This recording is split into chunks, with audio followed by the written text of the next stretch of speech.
Our next section coming up is blockchain application in a digital development, facilitated by Edilson Junior, CEO of OriginalMy. Edilson, please, if you can hear us, please unmute and speak. Over to you.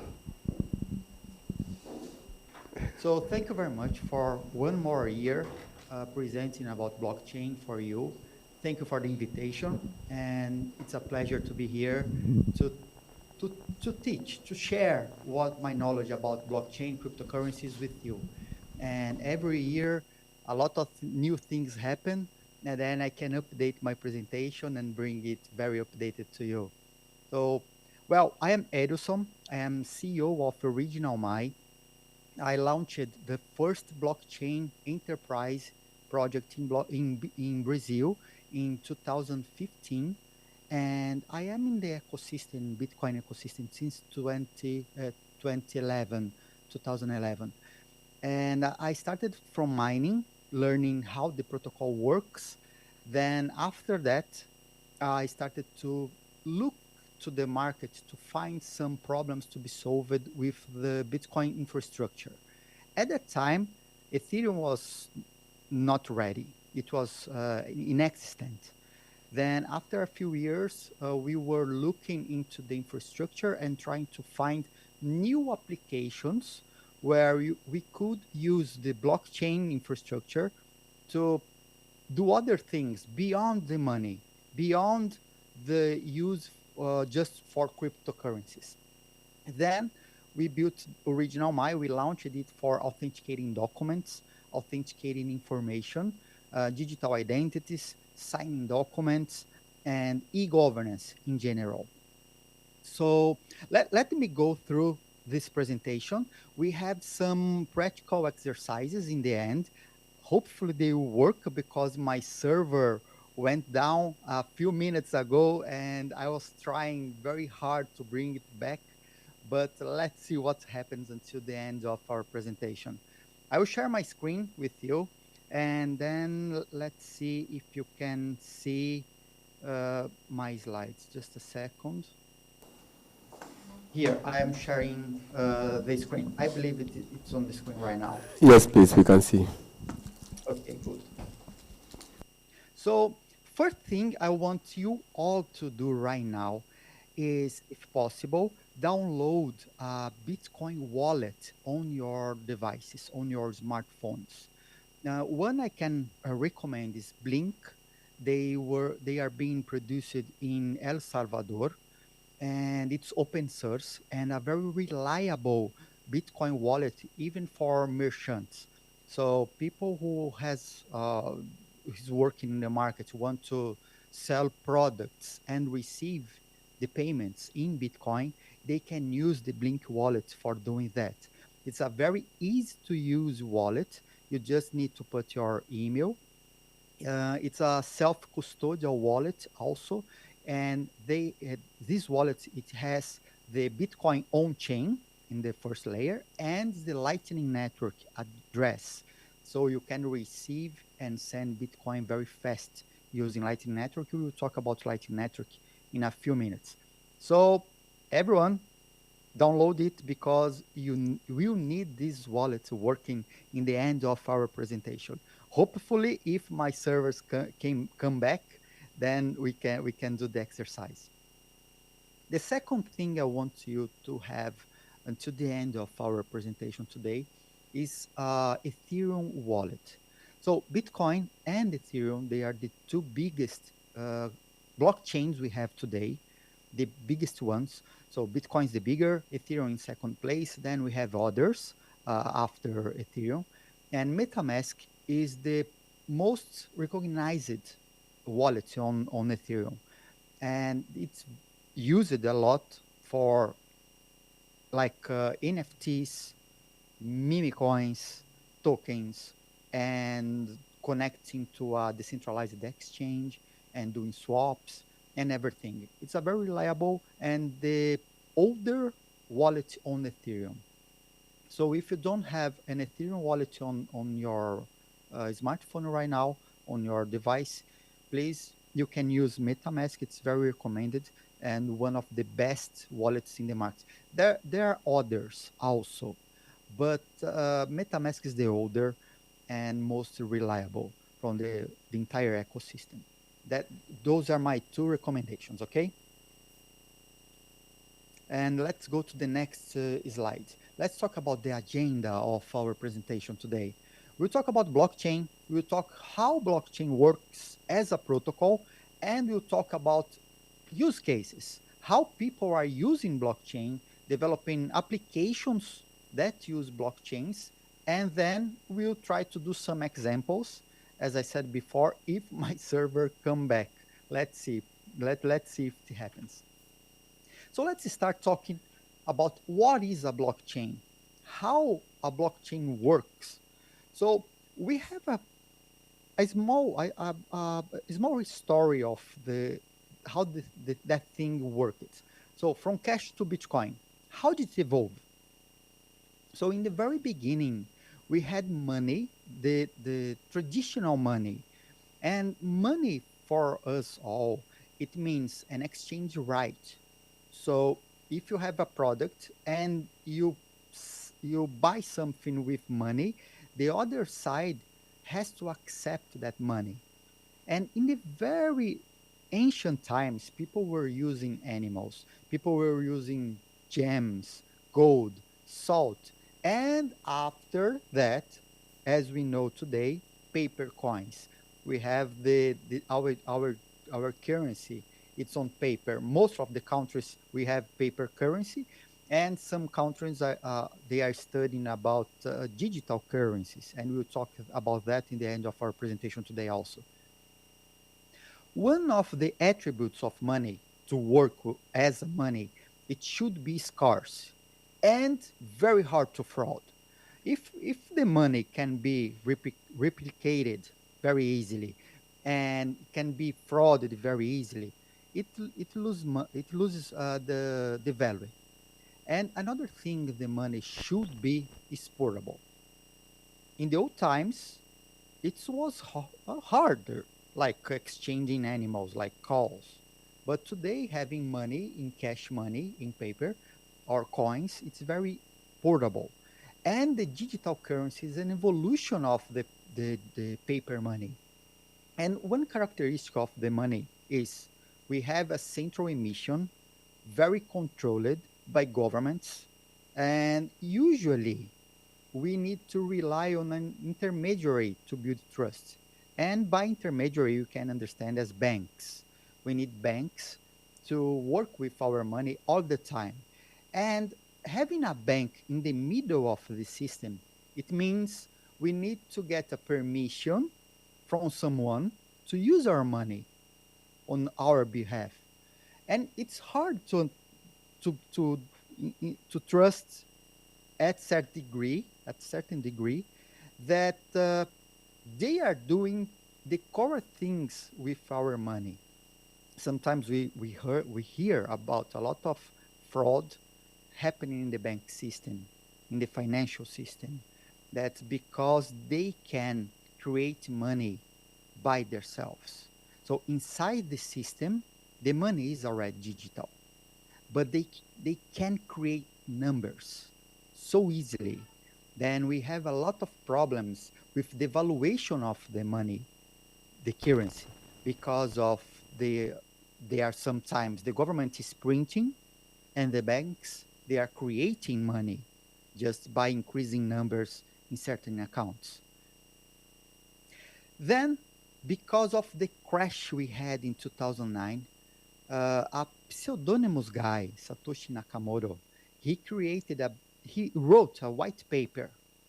And the white paper came on 2008, and Bitcoin was launched a year after. Then the white paper, it brought to us the first time money could be and live on internet for the first time in history. And Bitcoin was born. And the first virtual currency that works, or where no one can fraud, duplicate, spending the money 2 times, what we name like double spending. It's electronic. It's very scarce. It's peer-to-peer. You don't need someone in the middle to authorize the transaction happening between two people.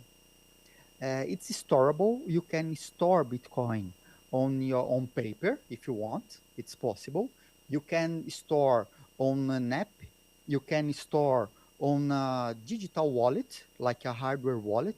You can store that wallet offline without connection to internet, and then your crypto assets will be very secure over there.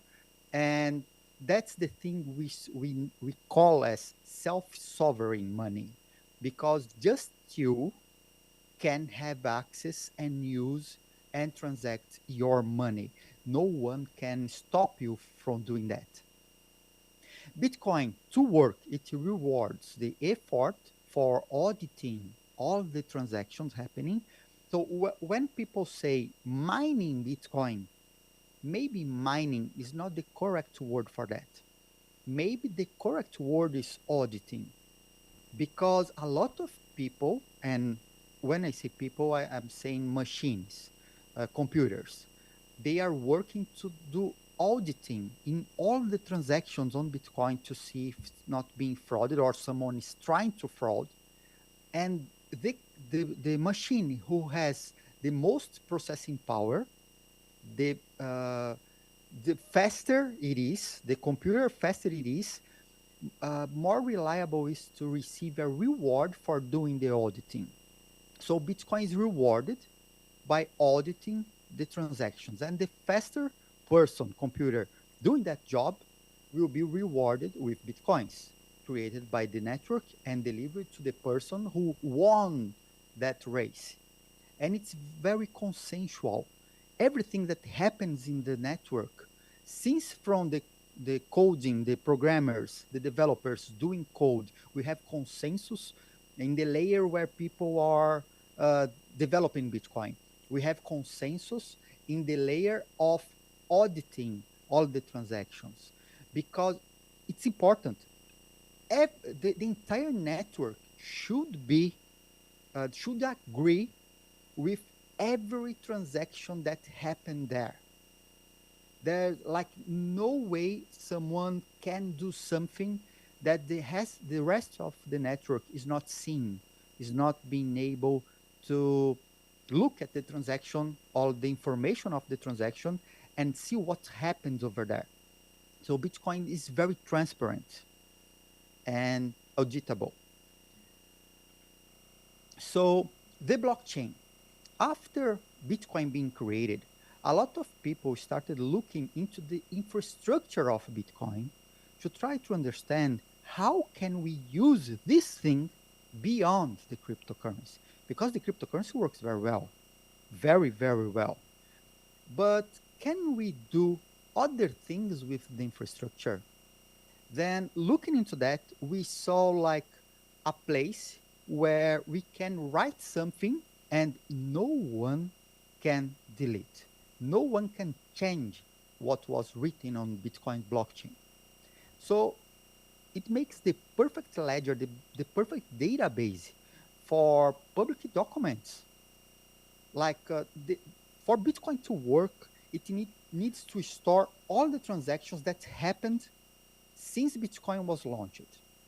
So it is storing all the registries of all the historical transactions.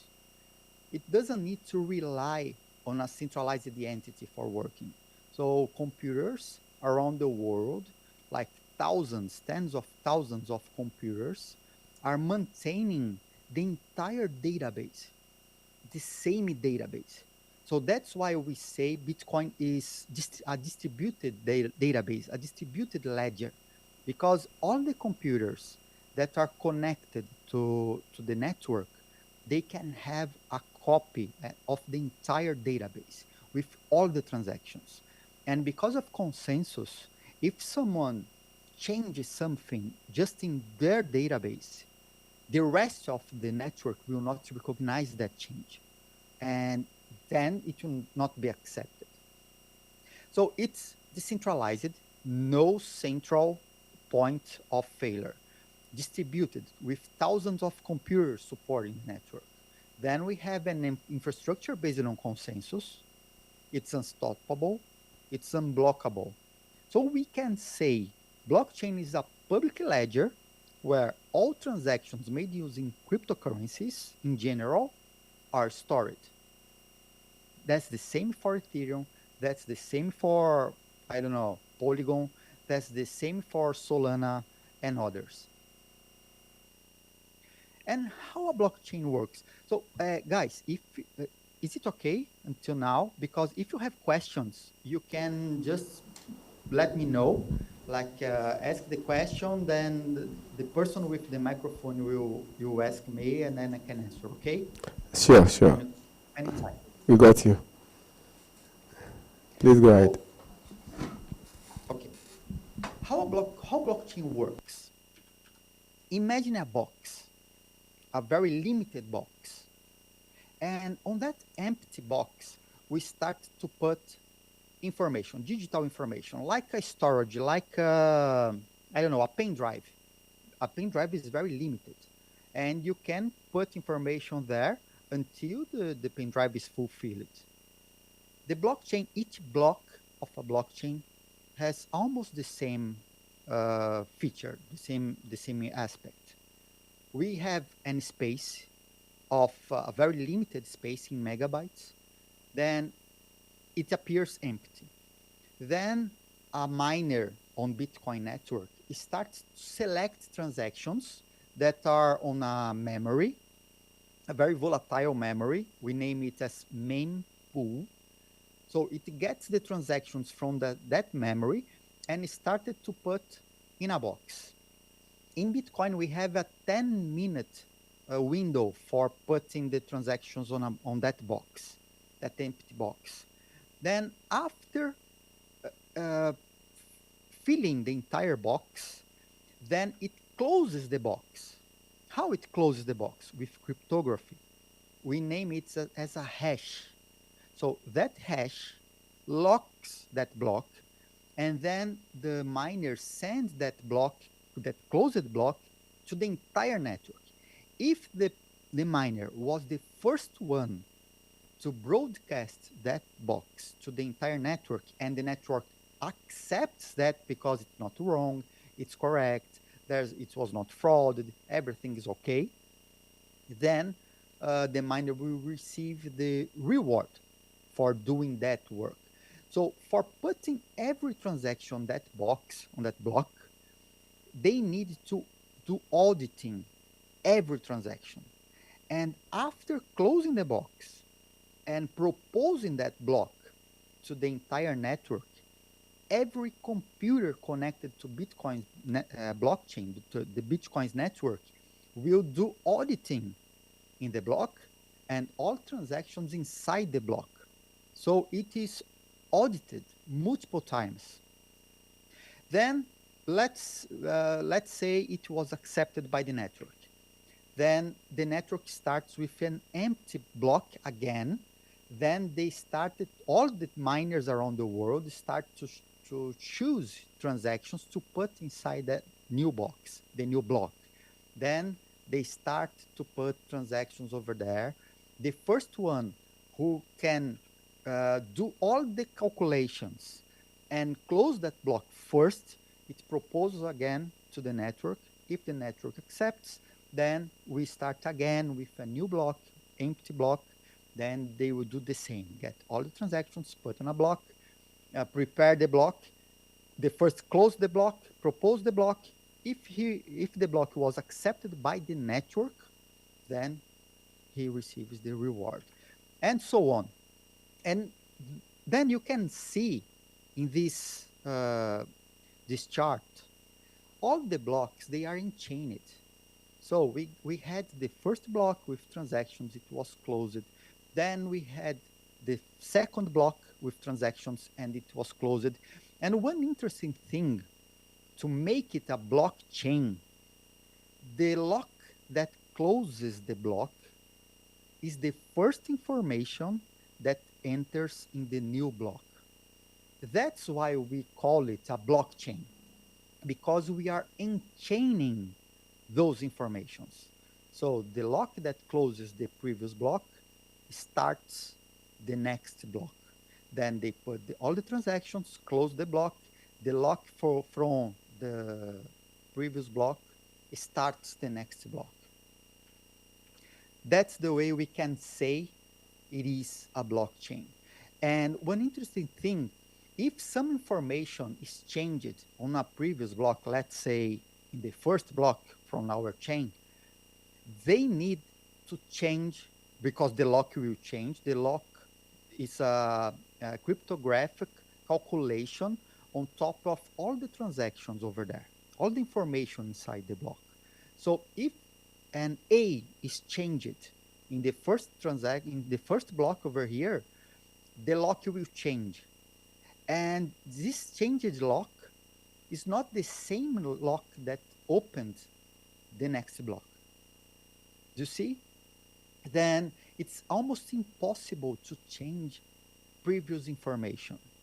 Sometimes something happens in more advanced ways, like we can some miner sent a new information and the last block was changed. So the older the block is, harder it is to change, because they need to change also the entire chain starting from the block where the information was changed. So the older is the chain, the older is the block, harder is to change it and having it accepted by the rest of the network. So one block sometimes happens, this block is discharged, then they get this block and put another block in the front. Sometimes it happens, the kind of shuffling the network, but we name it like reordering those blocks. But more than 6 blocks is almost impossible something to happen. Okay, that's why in Bitcoin and even in Ethereum, they produce more blocks per hour than Bitcoin. Bitcoin is like 6 blocks per hour. So since because of mathematics, there's a chance of the 60th block being changed. There's a very small change of being changed. Then we say to confirm a transaction, a Bitcoin transaction, we need to wait it happened 6 blocks after where the transaction was stored. You understand that? That's why many systems, they say, after doing a Bitcoin transaction, we need to wait 1 hour to confirm, or 6 confirmations, to confirm that that transaction can't be undone, like can't be undone. You can't do anything more, can't change, can't modify, can't anything after 6 blocks. It's impossible. On Ethereum, it takes more blocks, so they have the average time, the same time in average, like 1 hour to confirm. Some companies or places, they accept less confirmations for a transaction. But in general, to be secure, to be safe of receiving that money and not reversing the transaction, 6 confirmations, 1 hour of the confirmation done, it's safe to say it can't be reversed. Okay, so it happens for all the blockchains almost. And for the consensus mechanisms, we have a lot of different consensus mechanisms. On Bitcoin, we call it proof of work. So proof of work is very easy to understand, because the more powerful you are in computing, like in processing, the faster you are, more computing power you have, bigger are your chances to receive the reward. Because you are faster, we said before, it's about some kind of competition. The miners are competing in the network to be the first one to block the block and propagate the block to the network. So the first who does that, and then the block is accepted by the network, then they receive the reward. So proof of work is exactly this. They prove they were working a lot, and working how? Having and making available a lot of processing power. Thousands of computers working together, a lot of processing, doing cryptographic calculations at the same time to see who will be the first one on doing that. And that's the proof of work. Is to understand you proved, you worked a lot, you produced a lot of energy, or you deliver energy to do something in the network, then higher are your chances to be the first. Proof of stake is different. It means the more money you put in the network, higher, bigger are your chances to be rewarded. So instead of computing power, making it available to the network, you make available to the network money in the cryptocurrency of the network, like on Ethereum. On Ethereum, you can do stake. By doing stake, you get a bunch of ethers. That's the currency of Ethereum. You get a lot of ethers, 32 ethers, lock them on a smart contract, then you will be able to not mining, but to validate blocks and transactions on Ethereum. That's why proof of stake is different. It doesn't rely on computing power, but rely in economic power. More power, more money, more crypto you have in that chain, bigger are your chances of validating a block, of being chosen to validate a block. And we have a lot of others. We have federated models. We have delegated proof of stake. For example, on Ethereum, they started talking about proof of stake, but the real thing that happens over there is delegated proof of stake. Why? Because 32 ethers is a lot of money, a lot of money. And it's not for everyone to have like 32 ethers available to start staking. So what they did is you can delegate your ethers to someone who has more ethers or are concentrating ethers from other people. Then after it reaches 32 ethers, then they put it to validate. So you are delegating your ethers to someone who promised to you they will do the validation and distribute the rewards to you after that thing. Sometimes, or most of times, they charge a fee for doing that, for helping you on the staking. So they get a fee. We have leader elect. Leader elect is a consensus protocol, very easy to understand because you just elect a leader and everything that leader says, the entire network will trust. It's like that.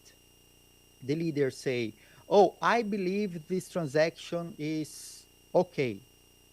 Then the rest of the network will just follow the leader and trust that that transaction is pretty okay. Okay.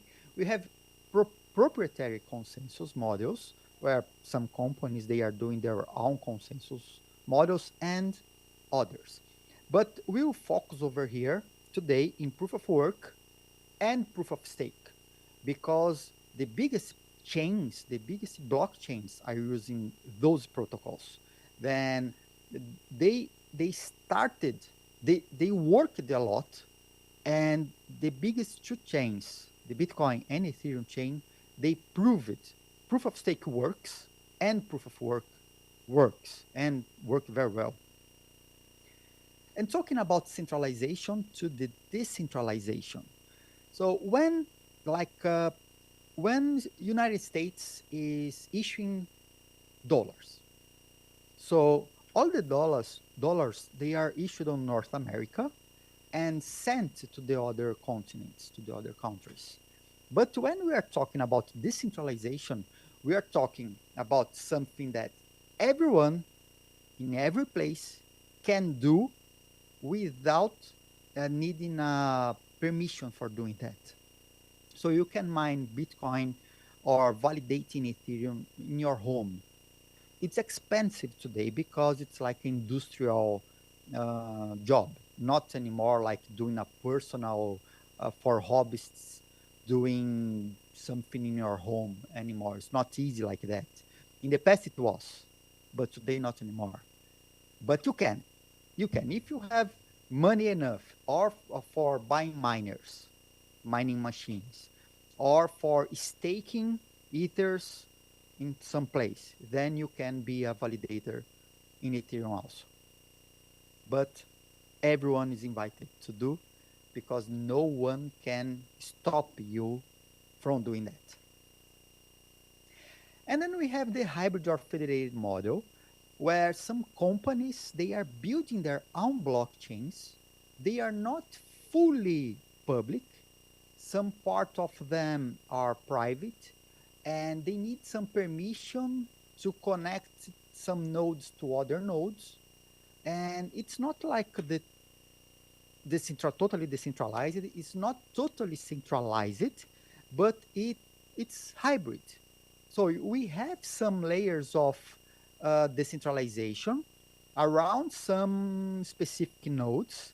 Then those nodes are connecting and transacting information with the other nodes in the network. Then, using blockchain as a protocol, we started to see other things we could do with Bitcoin, firstly, then after with Ethereum that came years after.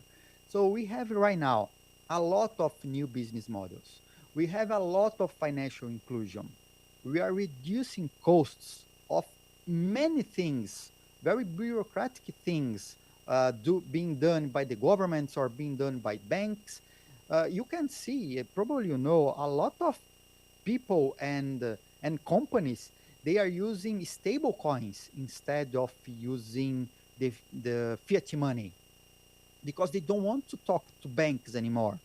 And receiving stable coins, they can do it by themselves and talking just to their customers. And we can have smart contracts. We can kill the red tape and the bureaucracy, and we can have autonomous governance also. Then Ethereum came to the market. In the very beginning, a lot of people were, we talked about it today yet, about smart contracts. Most of us, we heard about smart contracts. But smart contracts is not the correct term for that thing. And I will explain why. It's easier to understand it as a decentralized application, because all of them are applications. And they are applications running on a decentralized network. So they are decentralized applications. For some of them, they are contracts between two parties, two or more parties, doing agreements. But most of them, they are just applications running on a decentralized network, a decentralized computer. So Ethereum was built to be a decentralized computer to run decentralized applications. But for somehow, they named it as smart contract. And it's not smart. And it's not a contract most of the time. But one thing I can say for sure, it was the first time in our history that an application could manage their own financial resources. And it's crazy because imagine like an autonomous car. The car can handle their own money, they can get their customers and transport people between two places, charge people for a fee for doing that service. they can find a place to to solve some problem with the car, to buy gas or recharge electricity. So for the first time in history, an application can manage their own financial resources by their own without relying on another server or another computer. It means all the applications, the decentralized applications running on Ethereum, for example, and it started on Ethereum, they are running by themselves. There are no servers behind. It's totally different the cloud infrastructure we know as today. Like I want to build an application, I will store it or use Amazon services. I will use Google services, Google Cloud services. I will use uh, Microsoft Azure services, web services, so cloud services. And then a lot of things are happening because we don't need to rely anymore in servers, like renting servers to run our applications. One time our application is deployed to the blockchain, no one can stop it anymore unless someone has a key or a backdoor to stop the application. So we'll talk it a little later, but it's something that happens. It's not because the application is running on a decentralized layer, a decentralized network. It is fully decentralized because mostly in Ethereum and all the networks, most of the smart contracts deployed, the centralized applications deployed, the centralized exchanges deployed, NFTs, and all the things you are seeing over there, they they are not fully decentralized because someone, a company, a person, or a group of people have a key to stop or change something in that decentralized application. It's crazy to understand to believe that sometimes, but that's the thing that happens in this network, in this ecosystem. No smart contract is fully decentralized, but they run on a decentralized network. So if no one is stopping it, like having the key or access to stop it, it will not stop. Then we have a lot of potential cases for blockchain use. We can track physical objects like diamonds, paintings, trees. We can track commercial flows. We can transport data. We can use it to record public records like real estate, land, vehicle registration, business license, passports, IDs, transfer of any property. Probably you heard about RWAs, like real world assets. So people are linking some real world assets to the blockchain through tokenization. And that's the kind of thing we can do using blockchain. We can register there intangibles like patents, trademarks, reservations, domain names, financials. Then it's the most common use for blockchains because the cryptocurrency. So money, stocks, loans, investment, crowdfunding. For voting, I developed in 2018 the first protocol for secret vote on public blockchains, and it's public on my GitHub. And then you can have voting, very secure voting on blockchain. Banks, they are using private blockchains to consolidate information and public blockchains to facilitate international remittance. We can use it on supply chain for inventory tracking, for example. So we have a lot of potential cases for smart contracts for blockchain applications. A lot. So we improve a lot the efficiency of governance in general. Are we okay till now? Can I go on? Please. You are just Yes, we are following. okay. I'll carry on. Let's talk about scaling blockchains, because it's hard to scale a blockchain. If the blockchain is very decentralized and very secure, the scalability is horrible, like Bitcoin. It's the most decentralized, the most secure, but to scale Bitcoin is hard. So people sometimes they argue, oh, Bitcoin is so slow because a transaction there happens in 10 minutes. Well, it's a payoff. So here we have the scalability trilemma. The scalability trilemma, we can put here any blockchain. And no one, until now, no blockchain has solved the scalability trilemma until now.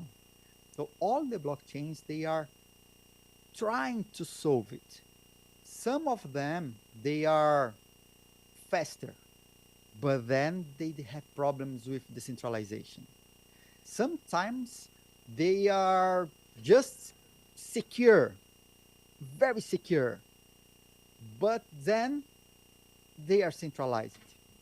We have some examples of blockchains over here. We have Cardano. Cardano has a very good decentralization and scalability, but the security, someone can argue it's not so secure. Some Ripple, the scalability and security of Ripple, it's good, but it's very centralized. So it scales very well, but for scaling very well, it should be centralized, having just a few nodes controlled by private entities doing the job of validating things. That's the problem. So this is one of the most important information you have today. It's hard to solve the scalability trilemma because you can have two of the items, but then the third one will be missing somehow. They will not be good in the third. It's almost impossible until now. I don't know tomorrow, but now it's almost impossible to have the three vertices here at the same time on a blockchain. And then people are talking about a lot of layers. We have second layers, like Bitcoin is the first layer. So how, because we can't scale Bitcoin very well, like beyond 10 minutes, being faster than that, etc. People started to develop a lot of things around those first layer chains. Like on Ethereum, we have a lot of side chains and second layers happening on Ethereum. So because of Ethereum has a problem with scalability also, they built like Arbitrum. Arbitrum is another network that's connected to Ethereum. Arbitrum is faster than Ethereum many times. Optimism is another layer. Base from Coinbase is another second layer connected to Ethereum. So they handle all the transactions by themselves. They have a lot of centralization layers because like, who is running Base? The Coinbase, the exchange. It's not like very decentralized being ran by computers around the world. No, just Base and a few more computers are running or doing the validation in that network. Binance, like they have just 24 validators for the BNB network. So it's like very centralized, very, very centralized. Polygon, same thing. Solana is a good example here because the scalability of Solana is pretty good. Solana is very secure, but they have a problem with decentralization. Just a few nodes. It's not like thousands, tens of thousands of validators. They have just, like, I don't know, 100 validators doing the job. And it's very expensive to run a validator on Solana. So it's fast, scale very well, very secure and safe. Sometimes it stops working, but it's safe. But the decentralization, we can question that. And that's why we are building those chains, new chains and technology around those first layers. So we have blockchains, first layer blockchains, then we have the second layer blockchains. And we have generations also. Bitcoin is the first generation being a transactional blockchain, just for transacting value. Ethereum came to the market to do processing. So instead of just transacting value, we can build decentralized applications also. Then the third generation with Ethereum also, we have Polkadot, we have Polygon, we have Cardano, we have Solana, and many others. And Ethereum right now, we should talk about Ethereum because it was the first blockchain to prove in large scale that stake can work. So as I said in the beginning, stake is, well, we can become a validator on Ethereum by your economic power, different comparing to Bitcoin, where processing power, computing power, is the thing that will help you to receive the reward. In Ethereum, your economic power will help you to receive your rewards.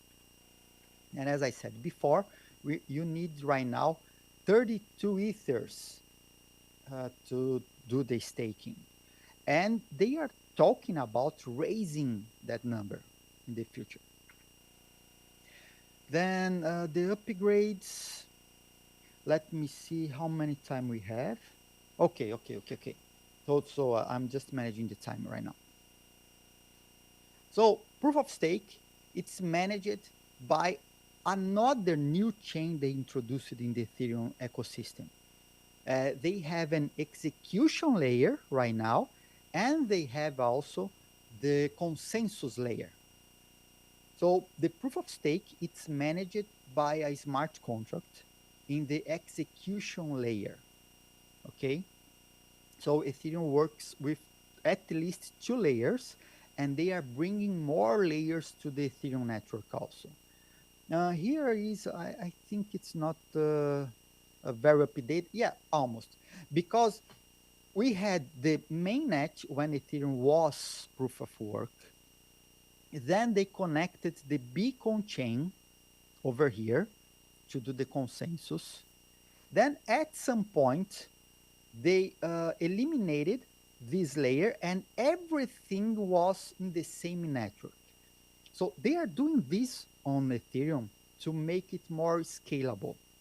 So you have, instead of just one layer doing everything on Ethereum, now they have different chains working as layers to help each other to do the processment of all the transactions in the network.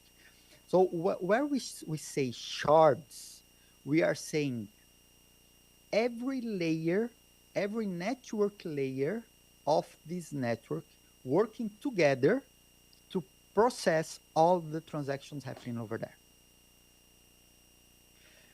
Well, we have another concept here to talk about different types of blockchain: permissioned, permissionless, public, and private.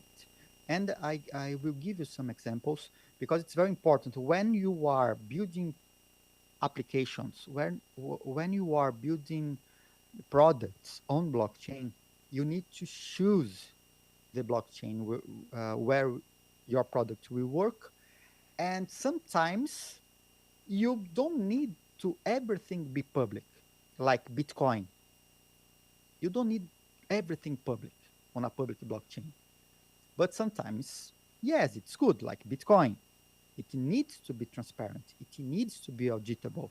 It needs to be distributed and decentralized. Then we can have a public blockchain that is permissionless, and we can have a private blockchain that is permissionless as well. So permissionless, you can understand you don't need authorization from anyone to connect to that blockchain. In this case, LTO network and Monet, they are blockchains. They are private, but you don't need to ask for permission to work on that. In other cases, like Ripple, EOS, or Sovereign, they are public. They are working on public. You can see the transactions, but to connect your node over there, you need to have a permission from someone from the network to connect there. So it's public and permissioned. So some rights are reserved. And in the same sense, we can have a very closed blockchain. They are private and permissioned. So many of the companies around the world that are building their own blockchains, they are working in this this part of this chart. They are private and permissioned. So just the company has access to the data over there, and to every single node inside the network of the company who needs access to those information need to ask for permission. That's the thing. And one example of a permissioned blockchain from R3 Corda, they are private, permissioned for companies. A lot of banks, they were trying blockchain through Corda. The IBM, they built the Hyperledger Fabric. Uh, it's open source, but for building your blockchains using that thing, it should be private. You need to run this blockchain on AWS, for example, and all the nodes who will connect to you to your blockchain should have a permission. Quorum is another blockchain, permissioned, can be private or public for companies also. The name is Quorum. It's built for Ethereum. It has a public aspect, a public layer where it's connecting to the real Ethereum, and they have a private layer where all the information is confidential, all the information is encrypted. For companies, these were being highly used, and they liked it a lot, this blockchain. And let's talk about use cases. Lightning Network. Did you all download the Blink wallet that I asked in the very beginning of this presentation? Lightning Network is a second layer built on top of Bitcoin to make transactions faster. So as I said, Bitcoin has a 10 minutes time for a transaction being included on a block. And then after being included in that block, many companies and e-commerces, merchants in the market, they wait for more 1 hour, 6 blocks to confirm that transaction can't be reversed. So it's painful. I know it's a lot painful. Then people, because of that, people were talking about, and what if we build some new network connected to Bitcoin where you can put some Bitcoin over there, and then after that, the Bitcoins can be transacted in high speed, in lightning speed. That's the way the name Lightning Network. Like you can have millions of transactions per second on Lightning Network. Very scalable, a lot of thousands, tens of thousands of nodes supporting Lightning Network right now. And you can do a transaction in seconds. In seconds, it will be confirmed in seconds instead of 10 minutes. So much faster, can handle a lot of big transactions. A lot of exchanges, they are supporting Lightning Network right now. So Binance, for example, even Coinbase. Coinbase, I don't remember if they are. I think they are. You can withdraw your funds from there directly to the Lightning Network. We can have autonomous objects. like I said during the presentation, I talk about car, an autonomous car. But the first autonomous object that was built was in 2016. It was a lock, exactly, a lock for a door. They built an autonomous lock connected to a blockchain where that lock could be part of an apartment to be rented or on a hotel. Instead of talking to the hotel, you could talk to the lock and ask the lock where the room, the apartment could be available. Then the lock could tell you the prices for blocking it in that schedule. You could pay directly to the lock, send the money with Ethereum directly to the lock. Then you could just show up to the lock and prove you are who you are saying you are with a digital identity. Then the apartment would be available for the time it was you were paying. Then, if the lock had some issue, some problem, it was broken, I don't know, it could find, look into the market to find for a service to do the repair, hire the company to do the repair because the lock had the money, and then at the end of the month, it was just distributing the profits with the company who created the lock. I saw a message here appearing like, I'm sorry guys, I was not looking into the chat, but if you have questions, you can just ask, okay? No problem. But I saw something happening in the screen at my side, but if you have any questions, just ask. So it was crazy what they built.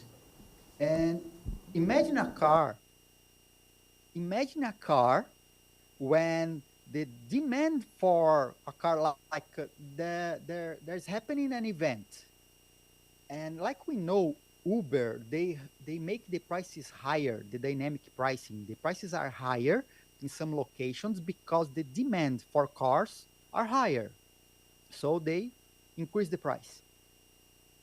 Imagine a car, autonomous car, getting their customers. If there are not enough cars in some place for all the people that are asking for the cars, the car can hire another car, can call the another car to the network and say, if you come to attend those customers, I will pay you. It's crazy, but it will happen. The car can pay for the gas or for the recharge, the electrical recharge, can pay for the maintenance, and after everything, it can share the profits to the owners of the business. So we can have autonomous governance and autonomous objects because, as I said in the very beginning, Ethereum was the first time an application can manage their financial resources for the first time. So it's crazy, and that's the most beautiful thing that's happening right now. Arcade City. The problem Uber had on Texas, like Uber had problems with taxi drivers around the world. And in Texas, people can handle guns in the streets. So Uber was not able to work over there. And some people then they created Arcade City, where you could hire a car, a driver, paying in cryptocurrency, and no one could stop this system from working because there was no company behind that, like Uber. Uber is a company. A lot of companies for doing this drivers service, they are companies behind. But Arcade City, they built the thing to be open source, and then the driver could just have the app, no company, and receiving cryptocurrencies directly the payments for the run. Theta, they are doing like streaming. It's a video delivery, like Netflix. Netflix is delivering video. Amazon Prime is delivering video, and they are doing this kind of thing also through blockchain. Instead of having an infrastructure based on Amazon or on Google Video or on Microsoft something, you can have some decentralized infrastructure for storing and distributing videos like Netflix does. But Netflix is centralized, and you can build your own business for delivering streaming using Theta. USDC and other stable coins, they are companies having reserves in fiat money or government treasury. Then for each dollar they have in the bank account, they issue a digital token. For each dollar in a bank account, a digital token, $1 digital token. Then they put that in the market. Circle did that as smart contract on Ethereum. USDT, the Tether, they created a new blockchain for doing that kind of thing. And now they are competing, the stable coins around the world, they are competing to the digital money being issued by governments. It's crazy, but they are issued by private companies. In Argentina, for example, stable coins are saving the lives of people over there because the money, the currency in Argentina has no value anymore. And people are transacting dollars, but instead of carrying dollars, they are using USDTs, tokenized dollar. People are building blockchain for transacting stocks, shares in companies. Filecoin is doing decentralized storage. Like we know about like OneDrive from Microsoft. We have Dropbox. We have other companies doing storage and selling storage space where you can pay a monthly fee for having more space to store your pictures, like Google Drive from Google or Google Photos for storing your pictures, something like that. Then Filecoin started doing something where people around the world, they are sharing their own storages, like your computer storage will be shared, a part of that will be shared in the network, and you will be rewarded by the storage you are making available for this network, for this decentralized network. And we have Filecoin, we have Arweave, they are doing a very good job in this field. Storage is another blockchain trying to do the storage. So we are starting to see the centralization of the internet infrastructure right now. ICP, it's a token where they are decentralizing the web server. Like instead of putting your website on a centralized server like on Amazon or hiring some service to store your website, you can put it on a decentralized network. So no one, it will be always available. There are no servers to stop working like my server did today earlier, because you have a lot of servers helping in the network to make your website available. Let's talk about CBDCs. CBDCs, they are not stable coins. They are totally different. Stable coins, they are issued by companies, and the companies should, not always they have, but they should have a reserve that confirms each token issued to the market. A lot of stablecoin companies, they are just creating money without having the reserves. Then it's a huge problem to the market, entire market.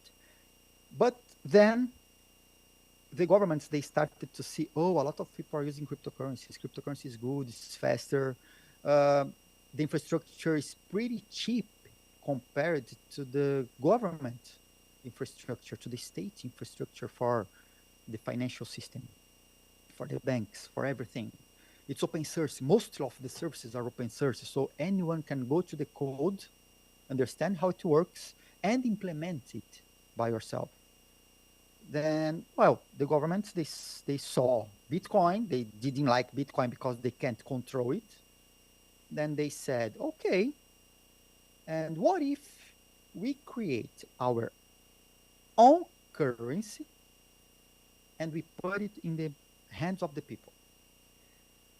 We have some issues. We have some problems with that because uh, cash money is supposed to be confidential. So a transaction with paper money, we just do the cash to another person, and then it's not registered in any place.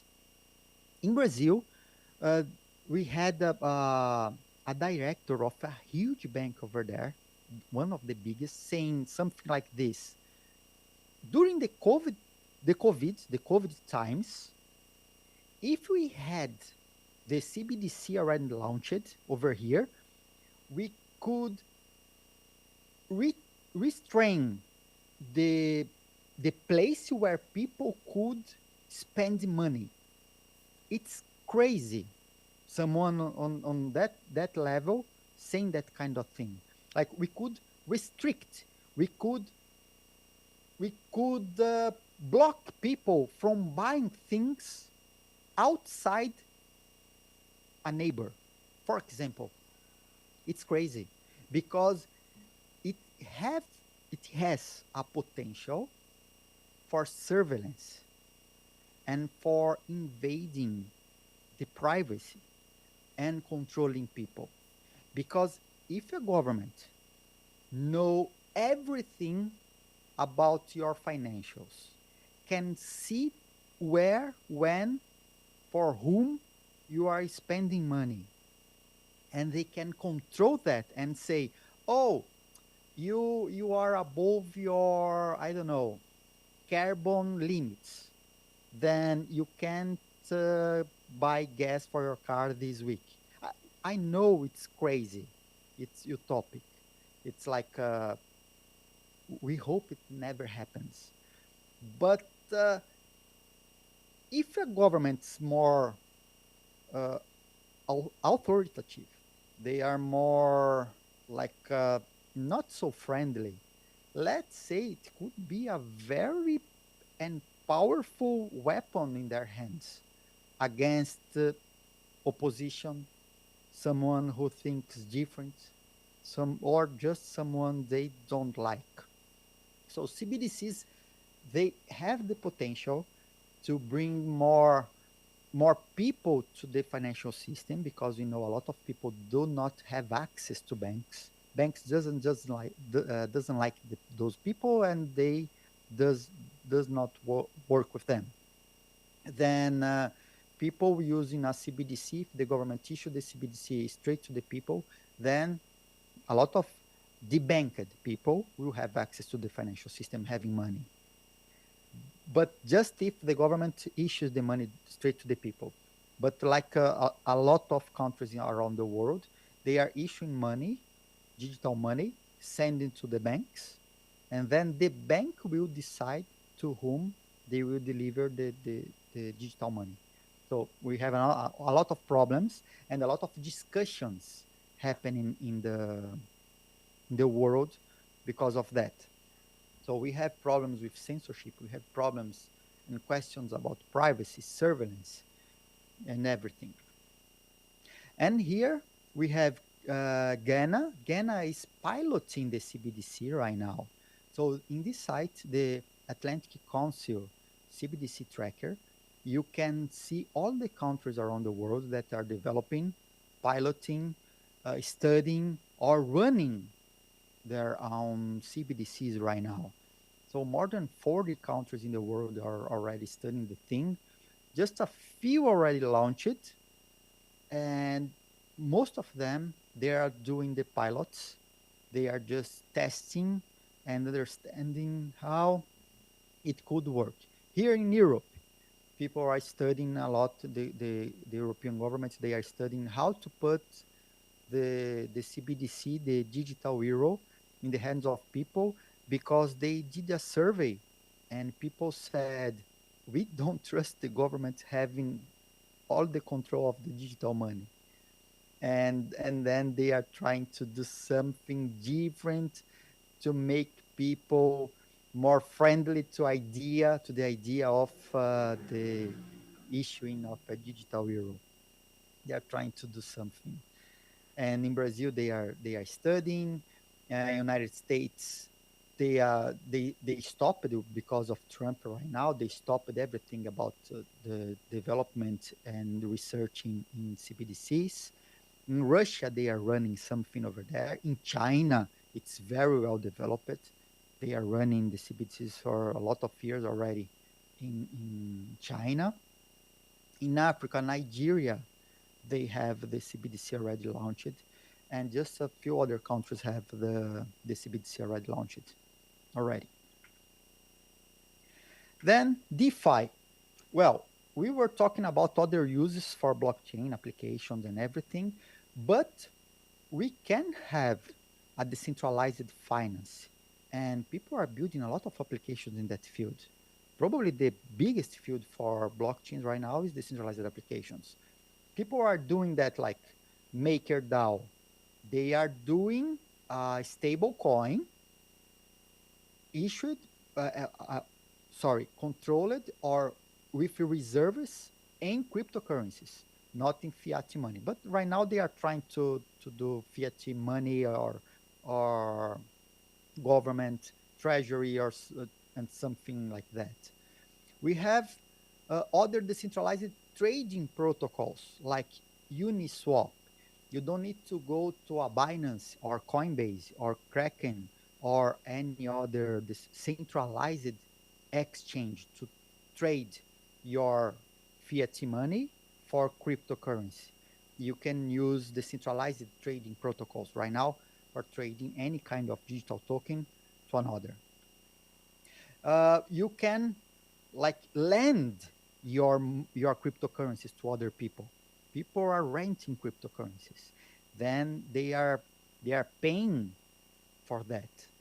Then you can have yield for lending your cryptocurrency. You can do that even without the cryptocurrency. Sometimes people are doing something named flash loans. They do a lot of calculations and they don't have the enough cryptocurrencies, but they borrow more cryptocurrency than they have. It's a crazy thing they are doing on Aave. You can stake Ether on Ethereum using like Lido Finance. Lido Finance is a platform where if you do not have the 32 Ether to stake and being a validator and receiving the rewards for being the validator, they can do the stake in behalf of you. So you put your Ether in their hands, so it's not yours anymore. You put your Ether in their hands, and then they will put those Ethers in stake for you. They will get a fee and pay you the rest of the thing. Yield farming. People issue token, get the token put on another place.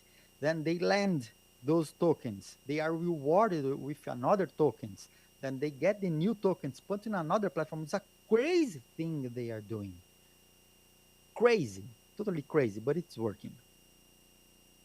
You can trade. Earn Finance is a place they can automate all the process of getting the rewards for you.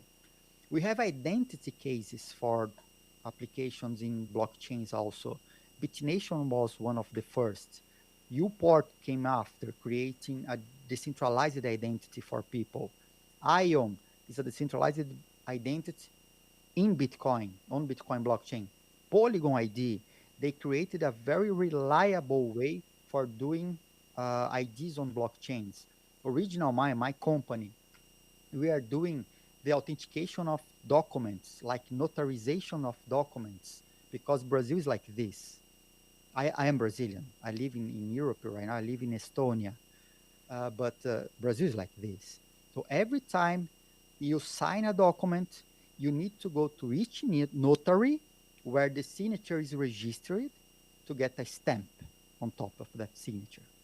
And you have queues, you have a lot of people, a lot of time, and you spend a lot of money. Documents have a lot of stamps because different notaries need to stamp the document for every signature. And we built everything about e-governance. So we did e-voting protocols, we did digital and authentication, document authentication protocols.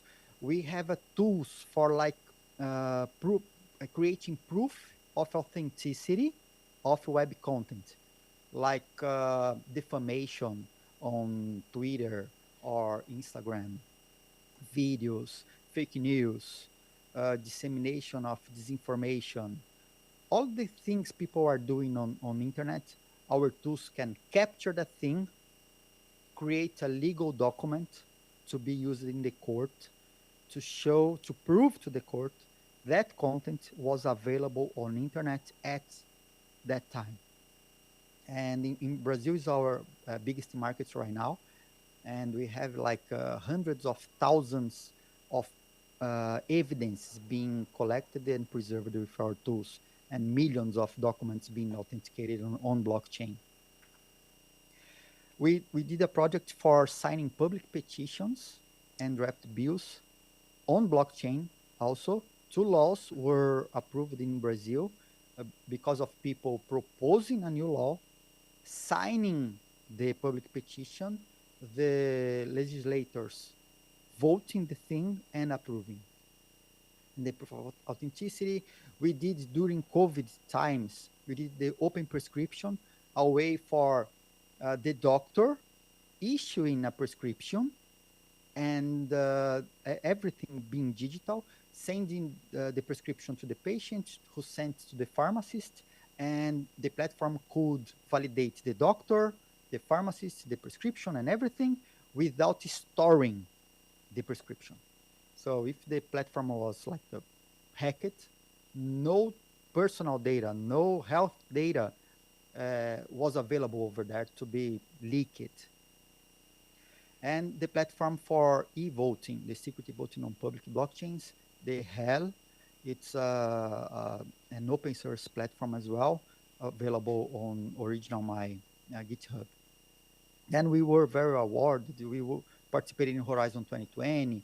We are, they listed us on a UN report saying a real use case of blockchain for public institutions.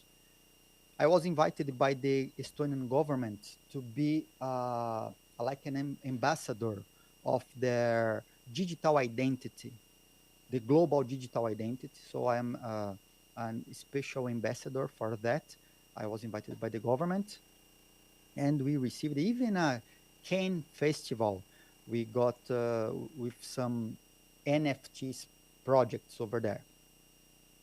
Talking about GAOs, going to the end of our presentation. GAOs are ways for having an organization like a company, totally digital. And all the process of payments, receiving money, having the managing the treasury of your entity, everything being managed by smart contracts. So you for voting, even for voting in decisions of the company. So all the participants, they are not exactly shareholders, but they have some rights for voting in that project. So people are participating, actively participating in those projects because they are helping to take decisions. And we have a lot of DAOs running right now. Even Uniswap, those platforms I showed, the decentralized trading platforms, MakerDAO doing the digital, the automated stable coin, they are DAOs. They issue their own token. People who has those tokens have are able, they have the permission to vote in the company. It's not a company, sorry, it's not a company. It could be, but it's not. In the entity, let's say organization, decisions like, we want to implement another protocol. Then they ask the people and they vote with the tokens they have. So it's a different way the democracy is going to companies or organizations. And the different thing right now is when we have a company right now, we need to register our company in the place we are living. Like probably companies in Ghana, they are registered in Ghana.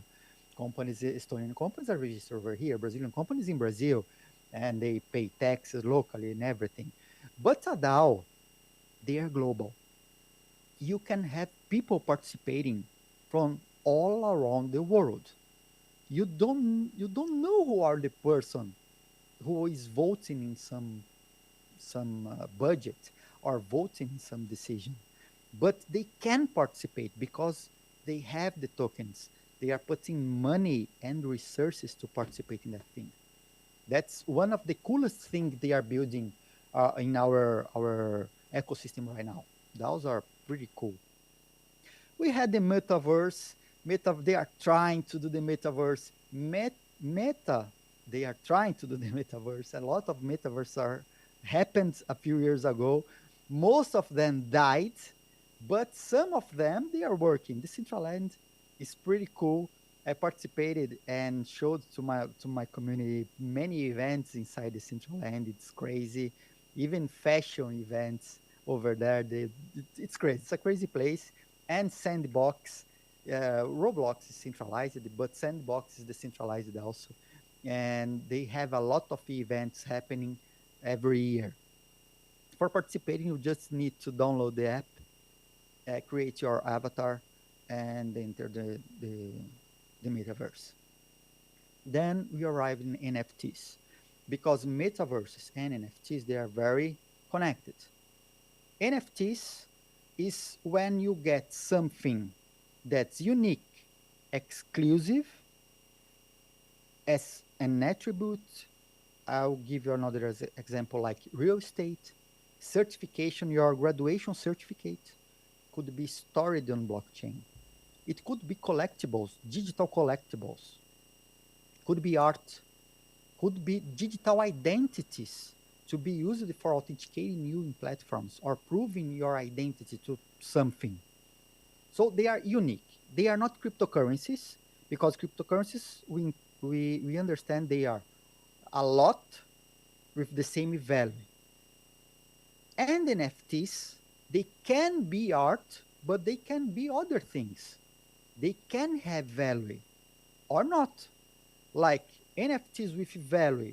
On OpenSea, they have art, and a lot of CryptoPunks, they are very expensive. Bored Apes, they are not NFTs, very expensive also.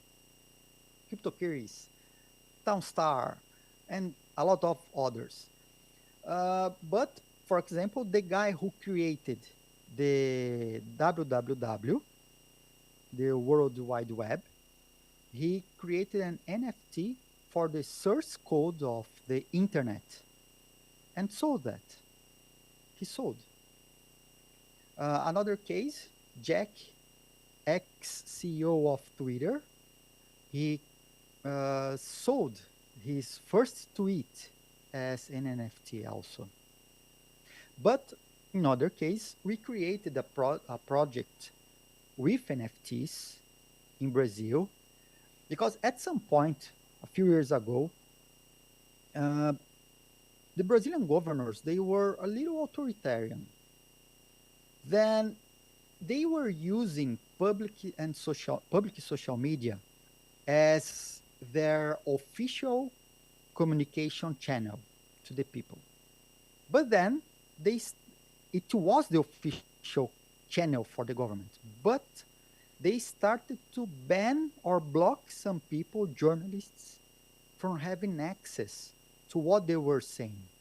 So if they were using the social media, public social media like Twitter, Facebook, Instagram, everything, as their official channels for news, government news, They could not block journalists, for example, but they did.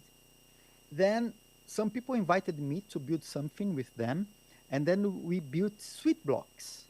Sweet blocks were a cake for journalists who were blocked by the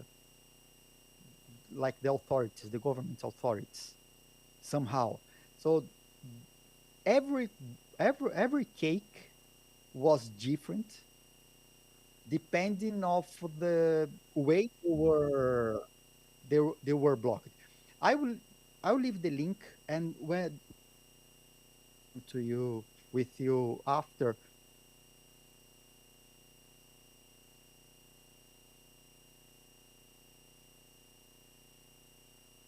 I believe you downloaded Blink. I believe you downloaded the MetaMask and you have your Ethereum address also. My server didn't come back, so it's down right now. The exercise, the practical exercise I was willing to do with you was like scanning the QR code and receiving Bitcoin immediately in real time. I can't do that because of my server. So I will ask you to scan this QR code, register in this form. I made this form just a few minutes before the presentation. Then you can put there your address on Blink and your Ethereum address also. Please do that. Then I will give you something from our presentation named POAP. It's a proof of participation. So if you participated, just go to this link, put your Blink address. It's something your name at blink.sv. Put your address there. Put your Ethereum address there. Then I will send to you an NFT as a collectible, just because of your participation today. Okay, and unfortunately I can't do it online right now, but you can fill the form, and during this week, I will send you a few satoshis and your NFT. Then, if you have questions, I'm open for questions. I know the time is almost over, but we are on time. Okay, thank you so much, Mr. Edison, for that.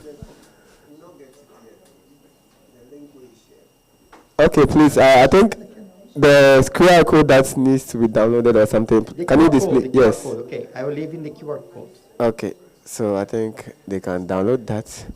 And we have whilst we do that, we have some few questions here, so we'll be taking that as well. So the first, we are taking about 2 questions. So yeah. Can I go ahead? Okay, my name is Samuel. Question through Zoom or you will ask? We'll ask from here, then we just respond. Yeah. So, Right. My name is Samuel. I wanted to ask that what's the maximum amount of data a particular block can hold? Because we know that a block has to get locked for another block to start. So is it reliant on data or there's another factor? yeah. Well, each blockchain, it has their own limits for storing data. If I understood correctly, you are asking me about how much data I can store on a blockchain. So the answer is depends on the blockchain we are trying to store data. Bitcoin is the most expensive. The most expensive. You have just a small space for storing arbitrary data over there, but it's expensive a lot. Ethereum is expensive also, and when we are developing new projects, we are doing something thinking about Polygon, Base, Arbitrum. They are cheaper for storing arbitrary data. Even Solana It's pretty cheap for storing arbitrary data over there. And on Ethereum, Polygon, you can store more data, and they are cheaper. And on my company, we chose 4 blockchains, so the information is splitted in 4 different blockchains to manage all the things we need. So we use Decred, very good for storing information. We use Ethereum Classic. It's a fork of Ethereum that happened in 2016. We use Bitcoin and Ethereum. So for our needs, we need 4 blockchains for storing our things. For storing like ebooks, when I launched my book, I did ebooks also and created NFTs with those ebooks, and I distributed it to the community. I stored the full book using Arweave blockchain because it was the cheapest blockchain for storing arbitrary data, bigger blocks of data. So I could store the entire book over there and paying like $1 for an entire book, something like that. And then, yeah, and Filecoin for storing data, like Dropbox. They are cheaper, and you can store large blocks of data over there also. But Bitcoin is the most expensive, for sure. Ethereum is the second most expensive. Then we can have Polygon, Base, Arbitrum, and others, second layers. They are cheaper for storing data. Okay? Okay, thank you so much. I think there's a question online. How does the stable coin differ from the fiat currency since it is one-to-one? I didn't get the question, sorry. Okay, I think it's in the Zoom chat as well. So it It's stays. on Zoom chat. Yes, That's yes. how does the stablecoin differ in value from the fiat currency since it's 1-to-1? That's the question from Anderson Ezoa. Yes, please. Is correct? Okay. It doesn't. The value is the same. Should be the same. Should be the same. The problem is, if the company does not have the reserve 1-to-1, then that stablecoin can have less value, lose value. Or if the company has broken, like, I don't know, they had problems and then they need to close, then the token will value nothing. So it's a problem with stablecoins because we need to trust fully in the company who is issuing that token. But the stablecoin, I think the biggest difference comparing a stablecoin to the fiat currency is that it is digital. So it's easy to use. You can store on your digital wallet with you.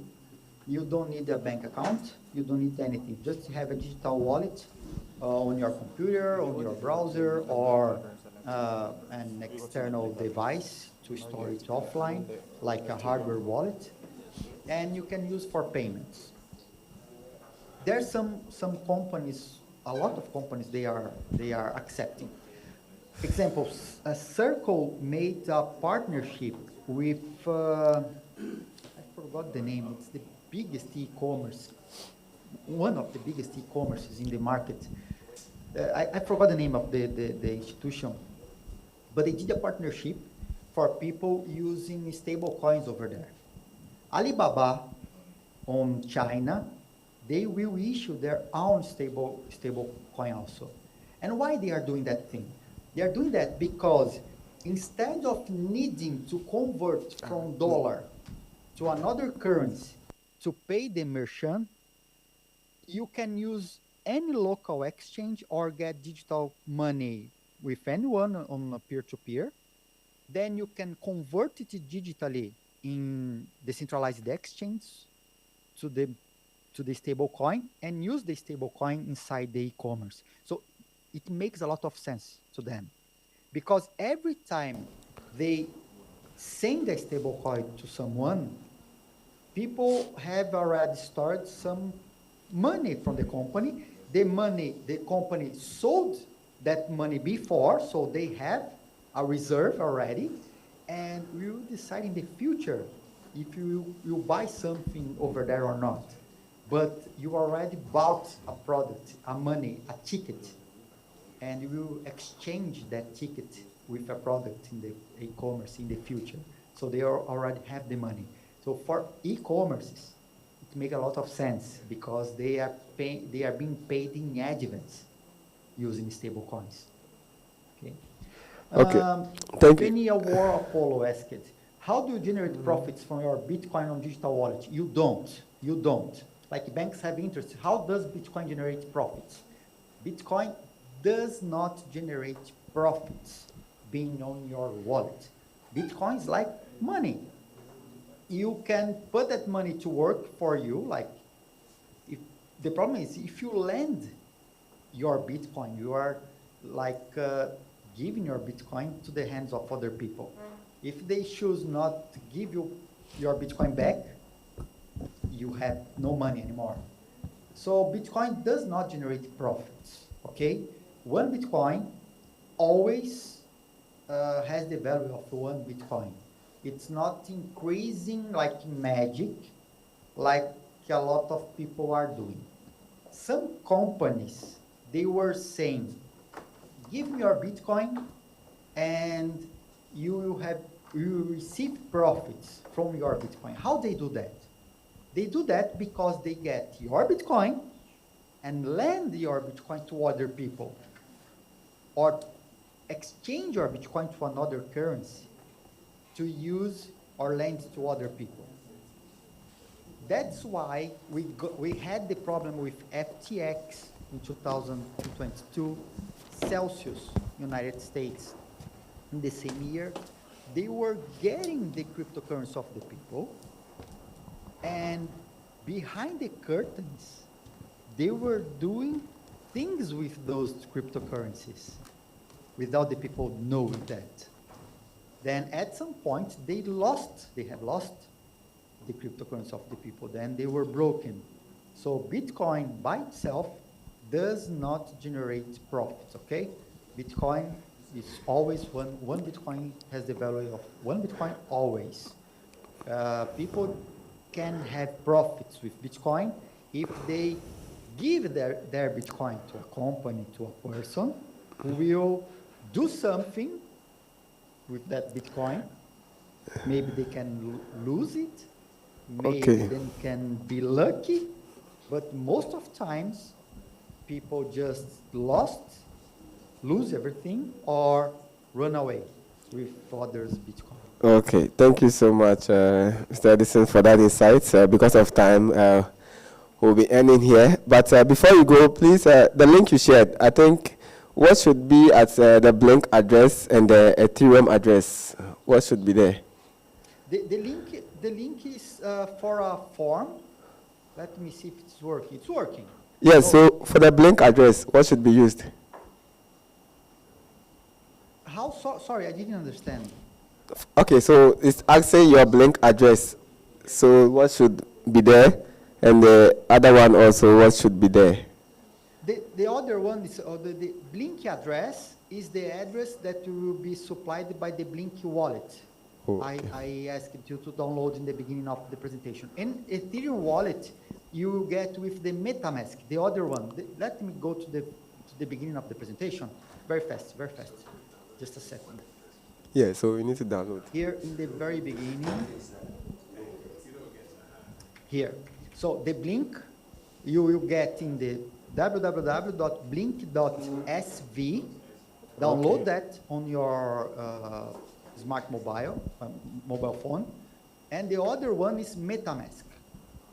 Okay. Download those two.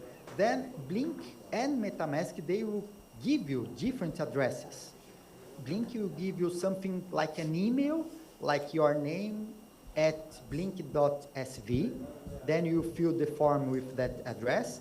And Ethereum will give you another address that starts with 0x. 0x and a lot of numbers and letters. Oh, okay. And put in that field the Ethereum address that was given to you by the MetaMask wallet. Okay, okay. Just Thank you so much. fill Thank you that, so much. Then after, I will get all those addresses, and then I will send something to you. Okay, thank you so much for your time, and we really appreciate. Please let's appreciate him for that. We really appreciate you as well, and we hope to keep in touch with you more. Thank you so much. We really enjoyed this. So see you next year. See you. Bye. See you. Thank you.